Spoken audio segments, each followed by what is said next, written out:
kasih kepada saudara moderator yang telah memberikan kesempatan saya untuk presentasi tentang diskusi kami. Kami membahas tentang pernapasan pada paru-paru. Pengertian pernapasan pada paru-paru, pernapasan itu adalah peristiwa penghirup udara dari luar yang mengandung oksigen serta mengembuskan udara yang banyak mengandung karbon dioksida sebagai sisa dari oksidasi keluar dari tubuh.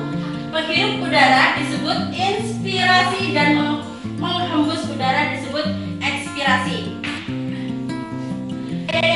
Ini adalah pengertian dari inspirasi dan ekspirasi. Inspirasi ialah terjadi ketika tekanan alveoli di bawah tekanan atmosfer. Otot yang paling penting dalam inspirasi adalah bentuk diafragma. Bentuknya melengkung dan melekat pada iga paling bawah, dan otot interkosta eksterna ketika diafragma berkontraksi bentuknya menjadi datar dan menekan di bawah, yaitu pada isi abdomen dan mengangkat iga. Yang selanjutnya adalah ekspirasi. Ekspirasi itu adalah proses pasif, tidak ada kontraksi otot-otot aktif. Pada akhirnya inspirasi otot-otot respirasi relaks membiarkan elastisitas paru dan rongga dada untuk mengisi volume paru. Ekspirasi terjadi ketika tekanan alveolus terlebih tinggi dari tekanan atmosfer. Ini adalah mekanisme pernafasan. Dapat kita lihat, ini ada ekspirasi dan inspirasi. Di ekspirasi itu adalah ada paru-paru, dan inspirasi adalah rusuk sama diafragma. Dapat dilihat ya. Organ pernafasan yang pertama adalah hidung, faring, laring, trakea, bronkus, paru-paru, dan alveolus. Mekanisme pernafasan. Ekspirasi merupakan proses pasif, tidak ada kontraksi otot-otot aktif. Pada akhirnya, inspirasi otot-otot respirasi relaks membiarkan elastisitas paru dan rongga dada untuk mengisi volume paru. Ekspirasi terjadi ketika tekanan alveolus lebih tinggi dari tekanan atmosfer. Pengaturan pernafasan. Adapun pengaturan pernafasan di sini, pengendalian dan pengaturan dilakukan sistem pernafasan, mekanisme kimia dan mekanisme non kimia. Yang pertama itu adalah pengendalian pernafasan oleh sistem pernafasan, pengaturan pernafasan oleh. Selanjutnya itu adalah bagian A, itu adalah cortex cerebri. Cortex cerebri itu berperan dalam pengaturan pernafasan yang bersifat volunter, sehingga memungkinkan kita dapat mengatur pernafasan dan menahan nafas, misalnya pada saat bicara atau makan. Yang kedua yaitu medula oblongata. Medula oblongata terletak pada bagian otak, berperan dalam pernapasan otomatis atau spontan. Yang ketiga itu adalah pons. Pada pons terdapat dua pusat pernapasan, yaitu pusat apeneutik terletak pada deformatio reticularis pons bagian bawah. Fungsi pusat apeneutik adalah untuk mengkoordinasi transisi antara inspirasi dan ekspirasi dengan cara mengirimkan rangsangan impuls pada area dan kimiawi. Beberapa faktor non kimiawi yang mempengaruhi pengaturan pernafasan diantaranya adalah baroreseptor berada pada sinus corticus, arcus, kendali kimiawi. Beberapa faktor non kimiawi yang mempengaruhi pengaturan pernafasan diantaranya, yang pertama adalah baroreseptor berada pada sinus corticus, arcus, dan aorta atrium vertikal dalam pembuluh darah. Yang kedua adalah peningkatan suhu tubuh, misalnya karena demam atau olahraga, maka secara otomatis tubuh akan mengeluarkan kelebihan panas tubuh dengan cara meningkatkan ventilasi. Yang ketiga adalah hormon epinefrin. Peningkatan hormon epinefrin akan meningkatkan rangsang simpatis yang juga akan merangsang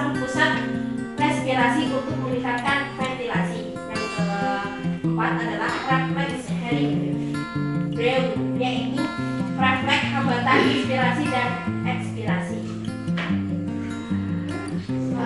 Adapun masalah pernapasan, yang pertama adalah hipoksi, kedua hiperkapnia, yang ketiga hipokapnia, yang keempat asfisia, dan yang kelima dyspnea. Yang kita bahas mulai dari awal adalah hipoksi. Hipoksi itu adalah defisiensi oksigen karena berkurangnya kadar oksigen dibandingkan kadar normalnya. Secara fisiologi dalam jaringan dan organ, hipoksia dapat terjadi akibat kekurangan oksigen dalam atmosfer.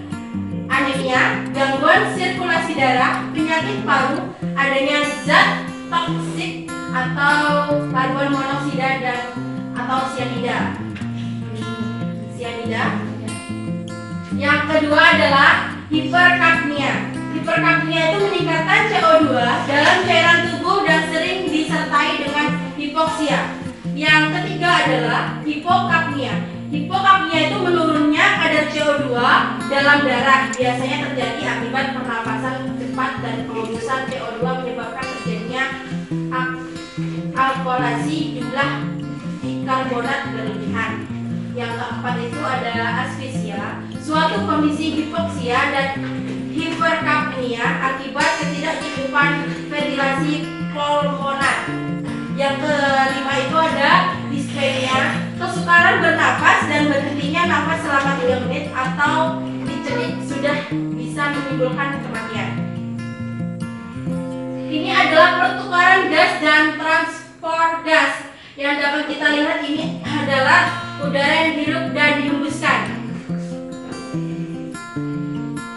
Pertukaran gas dan transport gas. Pertukaran gas itu terjadi antara udara luar dengan udara dalam membran respiratori. Udara yang kita butuhkan dari atmosfer untuk dapat. Selanjutnya adalah pertukaran gas dan transport gas. Yang pertama, pertukaran gas itu terjadi antara udara luar dengan udara dalam membran respiratori. Udara yang kita butuhkan dalam atmosfer untuk mendapatkan dimanfaatkan oleh tubuh membutuhkan proses kompleks, yaitu ventilasi. Terus yang keduanya adalah perfusi pulmonari. Yang ketiga adalah difusi. Ventilasi adalah pergerakan udara masuk ke dan keluar dari paru-paru. Yang kedua itu adalah yang perfusi pulmonari, adalah pergerakan aliran darah melalui sirkulasi pulmonari. Darah dipompakan masuk ke paru-paru melalui ventrikel kanan, kemudian masuk ke arteri pulmonar,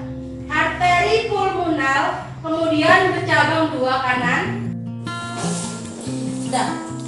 Ventilasi adalah pergerakan udara masuk dan keluar dari paru-paru. Yang kedua adalah perfusi pulmonari, adalah pergerakan aliran darah melalui sirkulasi pulmonari. Darah dipompakan masuk ke dalam paru-paru melalui ventrikel kanan, kemudian masuk ke arteri pulmonar. Arteri pulmonar kemudian bercabang 2, kanan dan kiri. Selanjutnya masuk ke kapiler paru untuk terjadinya pertukaran gas. Yang ketiga adalah difusi. Difusi itu adalah proses pertukaran oksigen dan karbon dioksida dari alveolus dan ke kapiler pulmonar melalui membran, dari area dengan konsentrasi tinggi ke area dengan konsentrasi rendah. Dan ini adalah selanjutnya faktor yang mempengaruhi kecepatan difusi.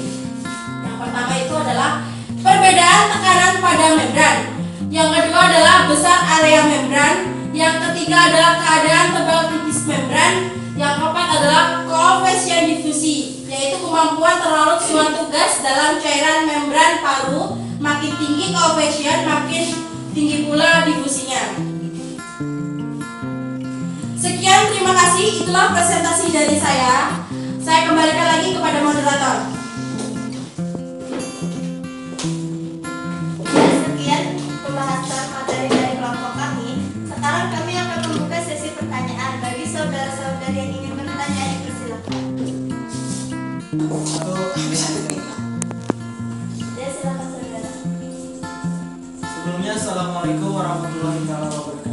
Waalaikumsalam warahmatullahi wabarakatuh. Terima kasih atas kesempatannya, saudari saya.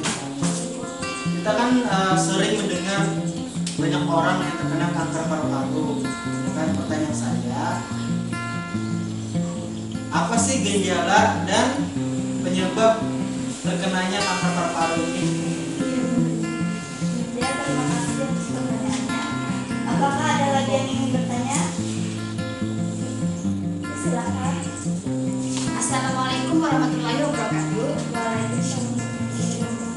Perkenalkan, nama saya Silake Sejan dari kelompok termoregulasi. Yang saya ingin tanyakan, berikan 2 alasan mengapa paru-paru cenderung kolaps. Apa faktor untuk menjaga paru-paru agar tidak kolaps? Terima kasih. Apakah ada lagi yang ingin bertanya? Terima kasih kepada saudara moderator. Perkenalkan, nama saya Maya Sari. Saya ingin menanyakan tentang jelaskan perubahan tekanan yang menyebabkan udara masuk dan keluar paru-paru. Apa yang menyebabkan perubahan tekanan tersebut? Ya, terima kasih. Ya, terima kasih. Sekarang kami akan mencoba menjawab. Baiklah, kami akan mencoba menjawab pertanyaan dari saudara Iksan Saputra yang akan diwakilkan oleh saudari Yuni Cahya Mulia. Silakan.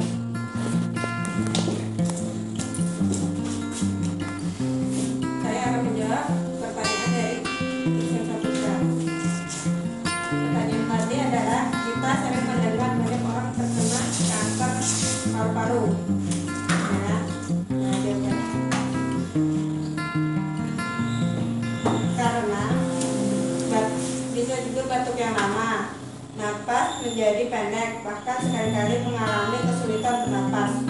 Batuk mengeluarkan darah, sering mengalami infeksi paru-paru, rasa nyeri pada dada, bahu, dan bagian punggung. Suara yang berubah dari biasanya. Batuk lebih dari 2 minggu pada orang yang merokok. Penyebabnya adalah perokok aktif dan juga perokok pasif. Kontaminasi zat kimia penyakit paru-paru, polusi, dan udara. Bisa dipahami, sudah lihat. Terima kasih.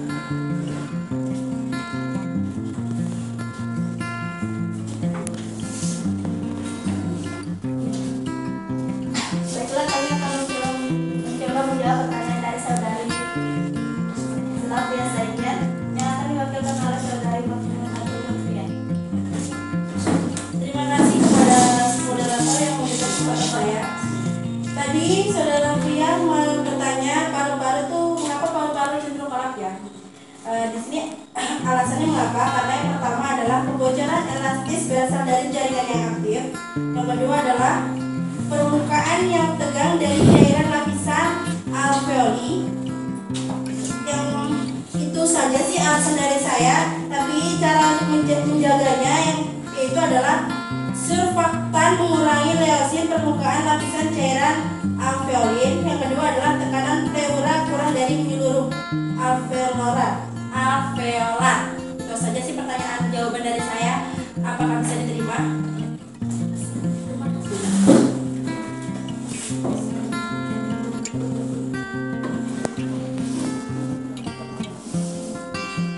Baiklah, saya akan menjawab pertanyaan dari saudari Maya Sari. Dari pertanyaannya, jelaskan perubahan tekanan yang menyebabkan udara masuk dan keluar paru-paru. Apa yang menyebabkan perubahan tekanan tersebut?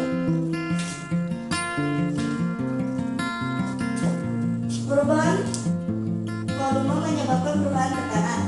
Saat volume wadah bertambah, tekanan akan berkurang. Saat volume wadah berkurang, tekanan akan bertambah. Otot-otot respirasi mengubah volume dada dan oleh karena itu menekan dalam rongga dada.